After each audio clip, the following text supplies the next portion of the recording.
अभी आपने स्ट्रेस की बात की, ऐसा अक्सर देखा गया कि जो लोग स्ट्रेस में होते हैं ना, वो वेट भी गेन करने लगते हैं। क्यों होता है ये? क्योंकि हम स्ट्रेस ईटिंग कर लेते हैं।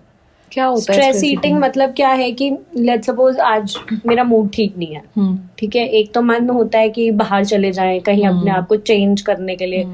इसमें ना लोगों का नेचर बहुत मैटर करता है। कई लोग अकेले रहना पसंद करते हैं और चॉकलेट्स को क्रेव करते हैं, या कुछ भी उनको जो खुद को टेम्पटिंग पसंद है वो खाना उनको चाहिए। सो आइडियली क्या होता है, जब हम स्ट्रेस में होते हैं तो we also do stress eating, कि जो आ रहा है दे दो बस। We can not cook specially. मतलब कई बारी आप देखो ऑफिस स्ट्रेस है तो ऑफिस का काम करते करते आप खुद से कुकिंग के लिए नहीं उठोगे। आप क्या करोगे, इजी वे ढूंढोगे, जोमेटो स्विगी, और वहां से ऑर्डर किया और खा लिया।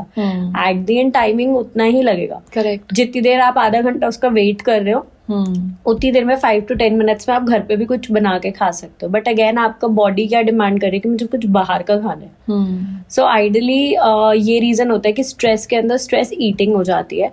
प्लस आप ना खुद को टाइम देना पसंद नहीं कर पाते, सो वो एंग्जाइटी बन जाती है कहीं ना कहीं। और फिर आजकल मैंने देखा है लोगों को वेट लॉस एंग्जाइटी बहुत हो गई है।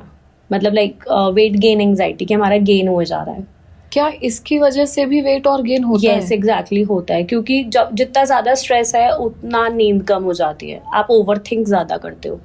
जितनी ओवर थिंकिंग ज्यादा हो जाएगी आपका स्लीप साइकिल खराब होता जाएगा। तो it is like a loop, कि अगर आप स्ट्रेस में हो तो भी आपका वेट लॉस वेट गेन होता है, और अगर आप वेट गेन कर रहे हो तो भी आप स्ट्रेस में आओगे। सी, आपकी बॉडी ना मेंटली, फिजिकली, इमोशनली तीनों कनेक्टेड होती है। ठीक है, it's you how you have to balance it.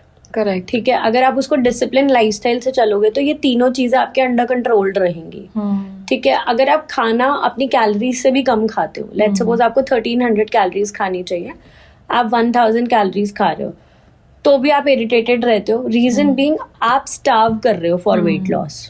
ठीक है, और स्टार्विंग से क्या होता है, आपकी इरिटेशन बढ़ जाएगी। ठीक है, आपकी बॉडी में सही न्यूट्रिएंट्स नहीं जाएंगे तो आपकी हेयर पे दिखाएगा, हेयर फॉल ज्यादा बढ़ जाता है। देन स्ट्रेस होगा ही, क्यों? क्योंकि हम खा भी नहीं रहे और हमारा वेट लॉस भी नहीं हो रहा। करेक्ट। तो इन रीजंस की वजह से हम कहते हैं कि एक्चुअल क्वांटिटी खानी बहुत जरूरी है। एक मील प्लेट को बैलेंस होना बहुत जरूरी है। अच्छा, एक ना बहुत बड़ा प्रॉब्लम हम लोग देखते हैं, लोग ना डाइटिंग, जिम स्टार्ट तो करते हैं लेकिन कंटिन्यू नहीं कर पाते। वही 4 दिन 5 दिन महीना भर फॉलो कर लेंगे, पर उसके बाद नहीं। हाँ। क्या रीजन है इसके पीछे और क्या तरीका है इसको ठीक करने कंसिस्टेंट रहने का? तो सबसे पहले तो क्या है, अपने जिम के स्केड्यूल ऐसा बनाओ जो आपके एक्चुअल स्केड्यूल से मैच करता हो। ठीक है, लेट्स सपोज अब मैं अपना बताऊं, मेरे पास भी टाइम नहीं होता। ठीक है, बट मैं ये नहीं सोचती यार मुझे 1 घंटा पूरा देना है। ठीक है, मेरे पास अगर 30 मिनट्स भी है ना तो मैं 30 मिनट्स के लिए भी चली जाती हूँ। Okay, at least something is better than nothing. ठीक है, कुछ ना से कुछ हाँ तो है ना। तो वो 30 मिनट्स के लिए आप ये मत सोचो यार सिर्फ 30 मिनट के लिए जाके क्या करूंगा, छुट्टी कर लेता हूँ। तो जहां आपके माइंड में ये चीज आ गई ना, आप कंसिस्टेंसी कभी नहीं बना पाओगे। 30 मिनट्स में मैं कह रही हूँ आप कुछ तो कैलोरीज बर्न करोगे ना। ट्रू। तो ऑटोमेटिकली आप कंसिस्टेंट भी रहोगे। अगर आज 30 दे रहे हो ना तो कल आपके मन में ये होगा कि यार कल आधा घंटा कम किया, आज एक्स्ट्रा कर लेता हूँ। करेक्ट। तो कंसिस्टेंसी बनाना आपके माइंडसेट की गेम है। तो मतलब कम ही चाहे टाइम मिले लेकिन आप जाओ, डेली जाओ, अपना एक रूटीन बना दो। और डाइट के लिए आई वुड रिकमेंड यू कि पहले तो अपना फूड क्लॉक जानो कि बॉडी को किस टाइम पे कितनी भूख लग रही है। आपको ब्रेकफास्ट अच्छा चाहिए, लंच अच्छा चाहिए, डिनर अच्छा चाहिए। क्योंकि तीनों में से मैंने देखा आजकल लोग ब्रंच डाइट भी बहुत कर रहे हैं कि सीधा एक ही बारी ब्रेकफास्ट और लंच खाया और उसके बाद सिर्फ डिनर करते हैं। तो दैट डिपेंड्स कि आप पहले अपना बॉडी टाइप देखो कि आपको कितने मील्स चाहिए एक दिन में। ठीक है, उस अकॉर्डिंग वी कैन प्लान कि हाँ आपको कितना कंजम्पशन लेना है, कार्ब्स का, प्रोटीन्स का, फैट्स का। और अपनी मील प्लेट को इतने अच्छे से डिजाइन करो कि आपको बोरिंग ना लगे आपका खाना। मतलब अगर आप सिर्फ दाल चावल खाओगे ना तो शायद it would be a boring meal. Correct. ठीक है, दाल है, चावल है, साथ में वेजिटेबल्स को सौते करके रखो, पनीर क्यूब्स रखो या फिर चना चाट खाओ। जितनी आपकी मील प्लेट भरी और कलरफुल लगेगी ना उतना आपका खाने का मन करेगा। आप बाहर जाते हो, you specially spend thousands of rupees on platter जिसमें वो कुछ नहीं देते। वहीं बीटरूट कटा होगा, वहीं कैरेट कटा होगा, बट वो आप घर पे नहीं कर रहे। नहीं करते हैं। जब आप वो करनी शुरू कर दोगे ना आपका डेली खाने का मन करेगा।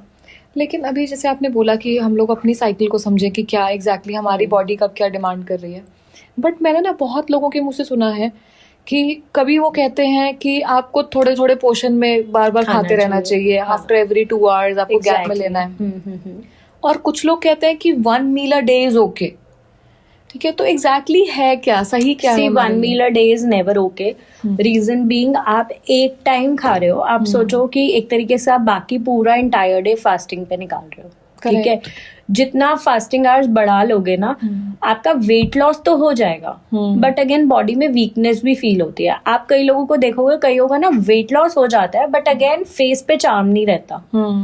मतलब उनका ना फेस डल हो जाता है विद द वेट लॉस, ऐसा लगेगा वो बंदा वीक हो गया, कमजोर हो गया, ठीक है। और कुछ लोग जो आप देखोगे वेट लॉस भी होता है एंड अगेन स्किन पे एक अलग सा ही चार्म होता है, Right. मतलब लगता है कि एक्चुअली वेट लॉस उनका हुआ, ग्लो। तो दैट मीन्स कि जो ओमैड डाइट्स होती है 1 meal a day, that is not a sustainable weight loss plan. आप उसको लाइफ टाइम फॉलो कर ही नहीं सकते, ठीक है।